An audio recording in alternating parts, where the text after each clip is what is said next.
Chapter 13. I am Colin. Mary took the picture back to the house when she went to her supper, and she showed it to Martha. "Eh," said Martha with great pride, "I never knew our Dickon was as clever as that. That there's a picture of a missel thrush on her nest, as large as life, and twice as natural." Then Mary knew Dickon had meant the picture to be a message. He had meant that she might be sure he would keep her secret. Her garden was her nest, and she was like a missel thrush. Oh, how she did like that queer, common boy! She hoped he would come back the very next day, and she fell asleep looking forward to the morning. But you never know what the weather will do in Yorkshire, particularly in the springtime. She was awakened in the night by the sound of rain beating with heavy drops against her window. It was pouring down in torrents, and the wind was wuthering round the corners and in the chimneys of the huge old house. Mary sat up in bed and felt miserable and angry. "The rain is as contrary as I ever was," she said. "It came because it knew I did not want it." She threw herself back on her pillow and buried her face. She did not cry, but she lay and hated the sound of the heavily beating rain. She hated the wind and its wuthering. She could not go to sleep again. The mournful sound kept her awake because she felt mournful herself. If she had felt happy, it would probably have lulled her to sleep. How it wuthered, and how the big raindrops poured down and beat against the pane! "It sounds just like a person lost on the moor and wandering on and on crying," she said. She had been lying awake, turning from side to side for about an hour, when suddenly something made her sit up in bed and turn her head toward the door, listening. She listened and she listened. "It isn't the wind now," she said in a loud whisper. "That isn't the wind. It is different. It is that crying I heard before." The door of her room was ajar, and the sound came down the corridor, a far-off, faint sound of fretful crying. She listened for a few minutes, and each minute she became more and more sure. She felt as if she must find out what it was. It seemed even stranger than the secret garden and the buried key. Perhaps the fact that she was in a rebellious mood made her bold. She put her foot out of bed and stood on the floor. "I am going to find out what it is," she said. "Everybody is in bed, and I don't care about Mrs. Medlock. I don't care." There was a candle by her bedside, and she took it up and went softly out of the room. The corridor looked very long and dark, but she was too excited to mind that. She thought she remembered the corners she must turn to find the short corridor with the door covered with tapestry, the one Mrs. Medlock had come through the day she lost herself. The sound had come up that passage. So she went on with her dim light, almost feeling her way, her heart beating so loud that she fancied she could hear it. The far-off, faint crying went on and led her. Sometimes it stopped for a moment or so, and then began again. Was this the right corner to turn? She stopped and thought. Yes, it was. Down this passage, and then to the left, and then up 2 broad steps, and then to the right again. Yes, there was the tapestry door. She pushed it open very gently and closed it behind her, and she stood in the corridor and could hear the crying quite plainly, though it was not loud. It was on the other side of the wall at her left, and a few yards farther on there was a door. She could see a glimmer of light coming from beneath it. The someone was crying in that room, and it was quite a young someone. So she walked to the door and pushed it open, and there she was, standing in the room. It was a big room, with ancient, handsome furniture on it.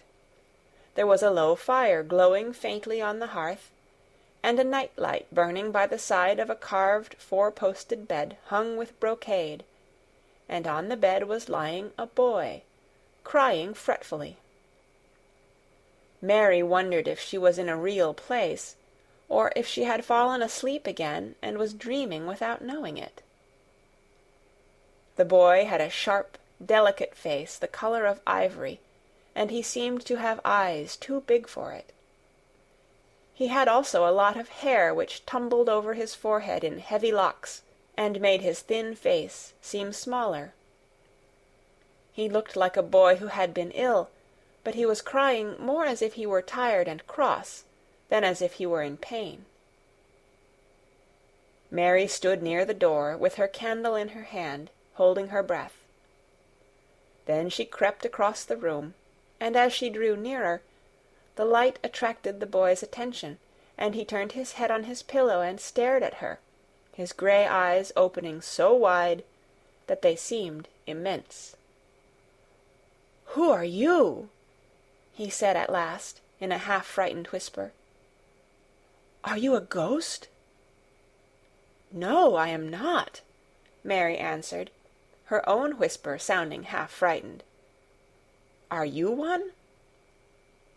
He stared and stared and stared.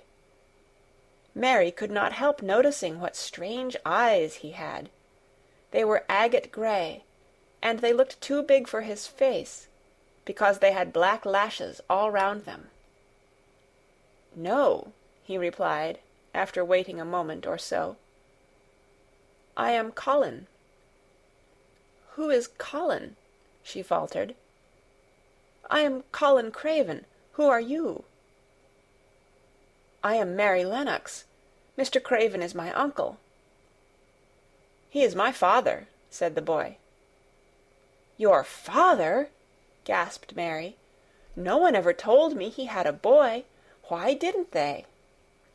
"Come here," he said, still keeping his strange eyes fixed on her with an anxious expression. She came close to the bed, and he put out his hand and touched her. "You are real, aren't you?" he said. "I have such real dreams very often. You might be one of them." Mary had slipped on a woolen wrapper before she left her room, and she put a piece of it between his fingers.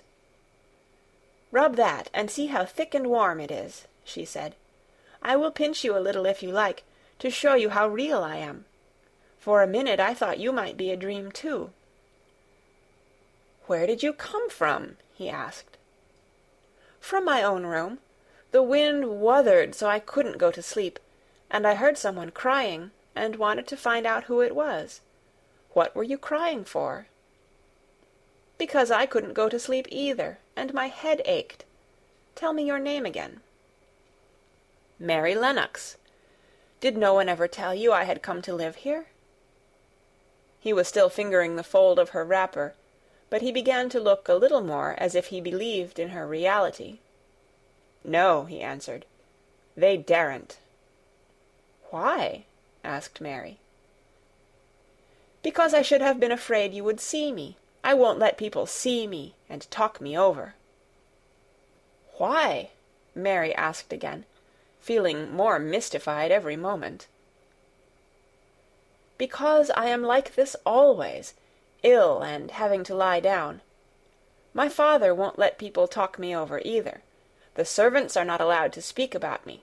If I live, I may be a hunchback, but I shan't live. My father hates to think I may be like him." "Oh, what a queer house this is," Mary said. "What a queer house. Everything is a kind of secret. Rooms are locked up, and gardens are locked up, and have you been locked up?" "No, I stay in this room because I don't want to be moved out of it. It tires me too much." "Does your father come and see you?" Mary ventured. "Sometimes. Generally when I am asleep. He doesn't want to see me." "Why?" Mary could not help asking again. A sort of angry shadow passed over the boy's face. My mother died when I was born, and it makes him wretched to look at me. He thinks I don't know, but I've heard people talking. He almost hates me." "He hates the garden because she died," said Mary, half speaking to herself. "What garden?" the boy asked. "Oh, just a garden she used to like," Mary stammered. "Have you been here always?" "Nearly always. Sometimes I have been taken to places at the seaside, but I won't stay because people stare at me. I used to wear an iron thing to keep my back straight, but a grand doctor came from London to see me, and said it was stupid. He told them to take it off and keep me out in the fresh air. I hate fresh air, and I don't want to go out." "I didn't when first I came here," said Mary. "Why do you keep looking at me like that?" "Because of the dreams that are so real," he answered rather fretfully. "Sometimes, when I open my eyes, I don't believe I'm awake." "We're both awake," said Mary. She glanced round the room with its high ceiling and shadowy corners and dim firelight. "It looks quite like a dream, and it's the middle of the night, and everybody in the house is asleep. Everybody but us. We are wide awake." "I don't want it to be a dream," the boy said restlessly. Mary thought of something all at once. "If you don't like people to see you," she began, "do you want me to go away?" He still held the fold of her wrapper, and he gave it a little pull. "No," he said. "I should be sure you were a dream if you went. If you are real, sit down on that big footstool and talk. I want to hear about you." Mary put down her candle on the table near the bed, and sat down on the cushioned stool. She did not want to go away at all. She wanted to stay in the mysterious hidden-away room, and talk to the mysterious boy. "What do you want me to tell you?" she said. He wanted to know how long she had been at Misselthwaite. He wanted to know which corridor her room was on. He wanted to know what she had been doing, if she disliked the moor as he disliked it, where she had lived before she came to Yorkshire. She answered all these questions and many more, and he lay back on his pillow and listened. He made her tell him a great deal about India, and about her voyage across the ocean.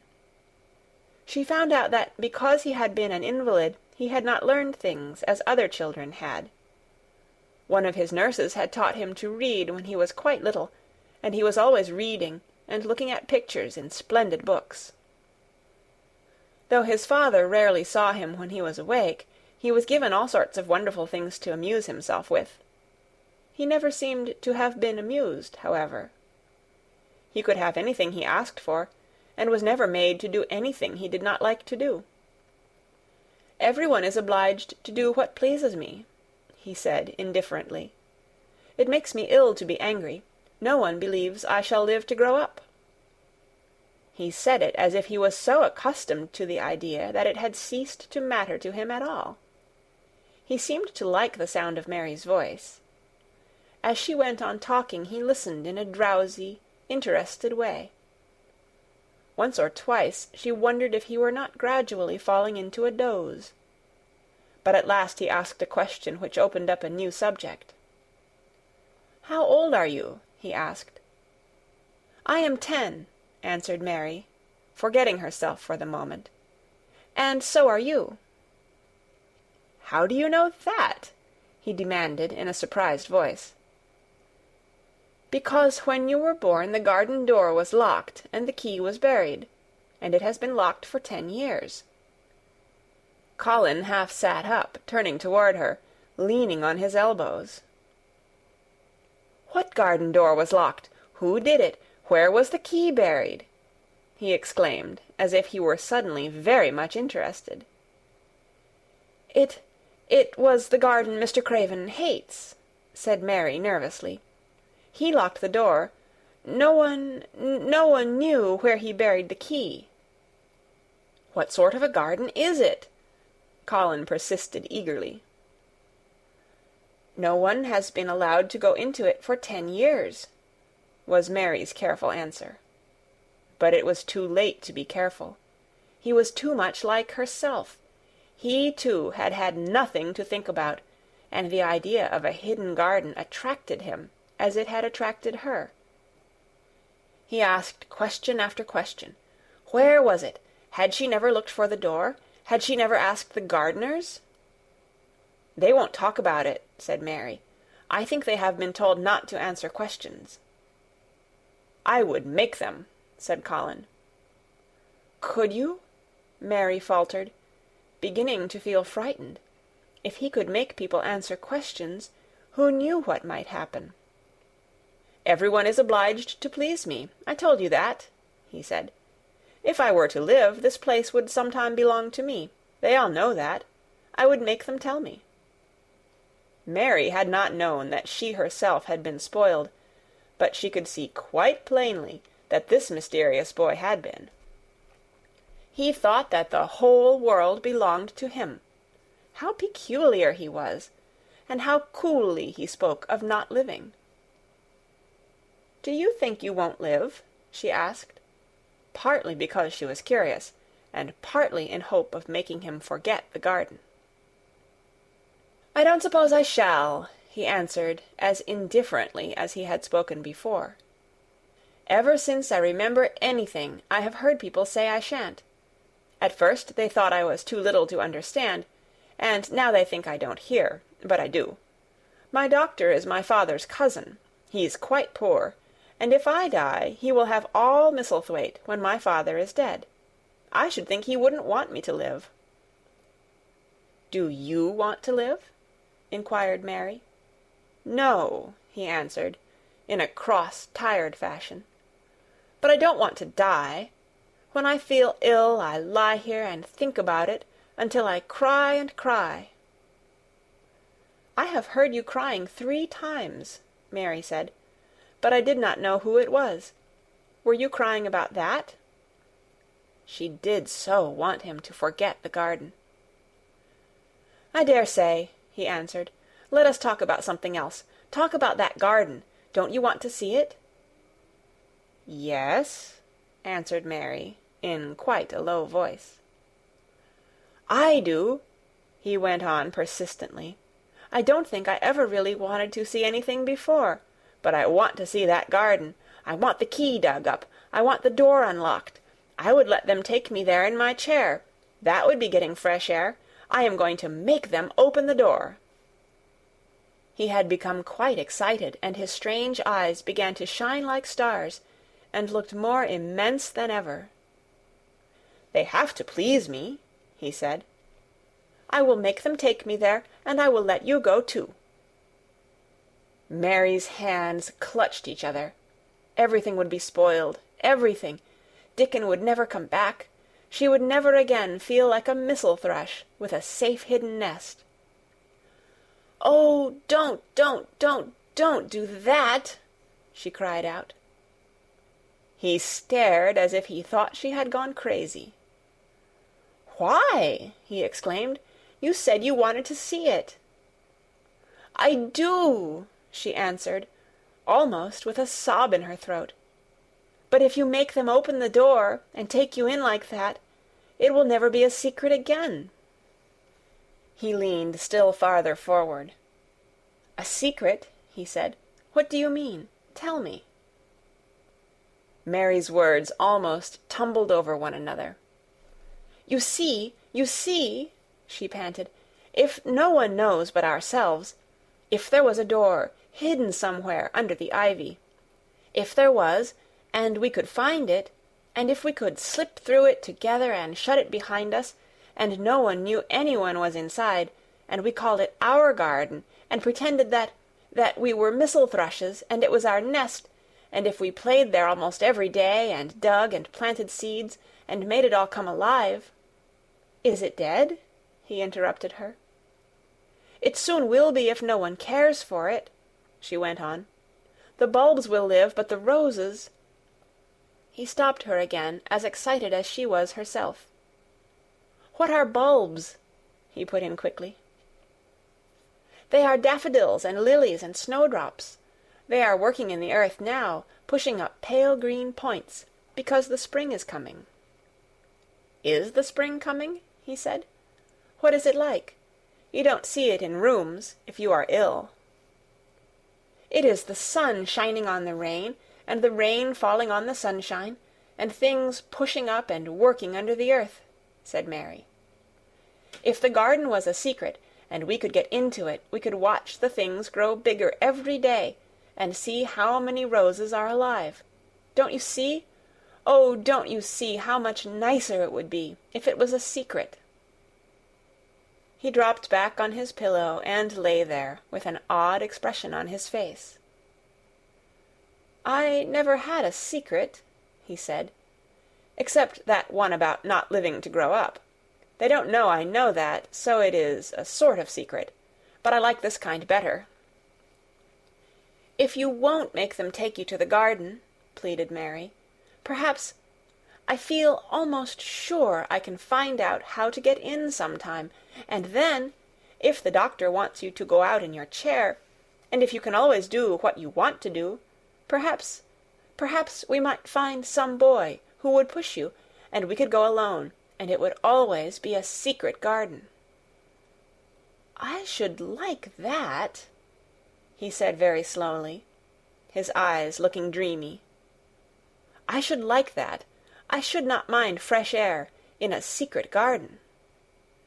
Mary began to recover her breath and feel safer, because the idea of keeping the secret seemed to please him. She felt almost sure that if she kept on talking, and could make him see the garden in his mind as she had seen it, he would like it so much that he could not bear to think that everybody might tramp into it when they chose. "I'll tell you what I think it would be like if we could go into it," she said. "It has been shut up so long, things have grown into a tangle, perhaps." He lay quite still and listened, while she went on talking about the roses which might have clambered from tree to tree and hung down, about the many birds which might have built their nests there because it was so safe.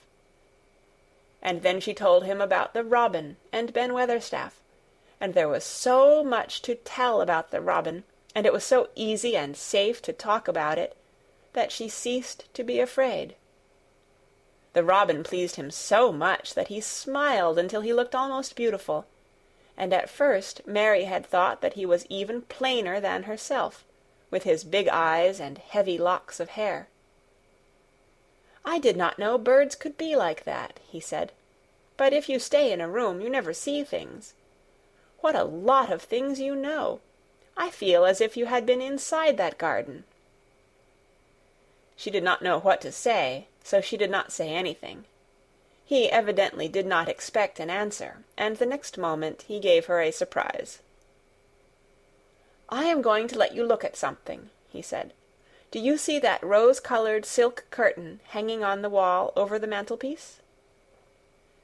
Mary had not noticed it before, but she looked up and saw it. It was a curtain of soft silk, hanging over what seemed to be some picture. "Yes," she answered.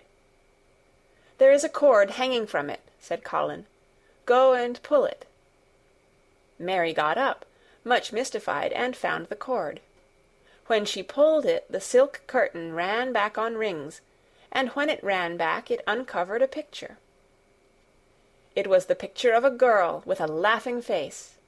She had bright hair tied up with a blue ribbon, and her gay, lovely eyes were exactly like Colin's unhappy ones, agate gray, and looking twice as big as they really were because of the black lashes all round them. "She is my mother," said Colin complainingly. "I don't see why she died. Sometimes I hate her for doing it." "How queer," said Mary. "If she had lived, I believe I should not have been ill always," he grumbled. "I dare say I should have lived too, and my father would not have hated to look at me. I dare say I should have had a strong back. Draw the curtain again." Mary did as she was told, and returned to her footstool. "She is much prettier than you," she said, "but her eyes are just like yours. At least they are the same shape and color. Why is the curtain drawn over her?" He moved uncomfortably. "I made them do it," he said.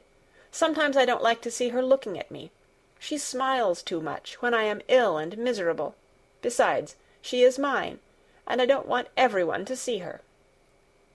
There were a few moments of silence, and then Mary spoke. "What would Mrs. Medlock do if she found out that I had been here?" she inquired. "She would do as I told her to do," he answered, "and I should tell her that I wanted you to come here and talk to me every day. I am glad you came." "So am I," said Mary. "I will come as often as I can, but—" She hesitated. "I shall have to look every day for the garden door." "Yes, you must," said Colin, "and you can tell me about it afterward." He lay thinking a few minutes, as he had done before, and then he spoke again. "I think you shall be a secret too," he said. "I will not tell them until they find out. I can always send the nurse out of the room and say that I want to be by myself. Do you know Martha?" "Yes, I know her very well," said Mary. "She waits on me." He nodded his head toward the outer corridor. "She is the one who is asleep in the other room. The nurse went away yesterday to stay all night with her sister, and she always makes Martha attend to me when she wants to go out. Martha shall tell you when to come here." Then Mary understood Martha's troubled look when she had asked questions about the crying. "Martha knew about you all the time?" she said. "Yes, she often attends to me. The nurse likes to get away from me, and then Martha comes." "I have been here a long time," said Mary. "Shall I go away now? Your eyes look sleepy." "I wish I could go to sleep before you leave me," he said, rather shyly. "Shut your eyes," said Mary, drawing her footstool closer, "and I will do what my ayah used to do in India. I will pat your hand and stroke it, and sing something quite low." "I should like that, perhaps," he said drowsily. Somehow she was sorry for him, and did not want him to lie awake, so she leaned against the bed and began to stroke and pat his hand, and sing a very low little chanting song in Hindustani. "That is nice," he said, more drowsily still, and she went on chanting and stroking, but when she looked at him again, his black lashes were lying close against his cheeks, for his eyes were shut, and he was fast asleep. So she got up softly, took her candle, and crept away without making a sound. End of Chapter 13.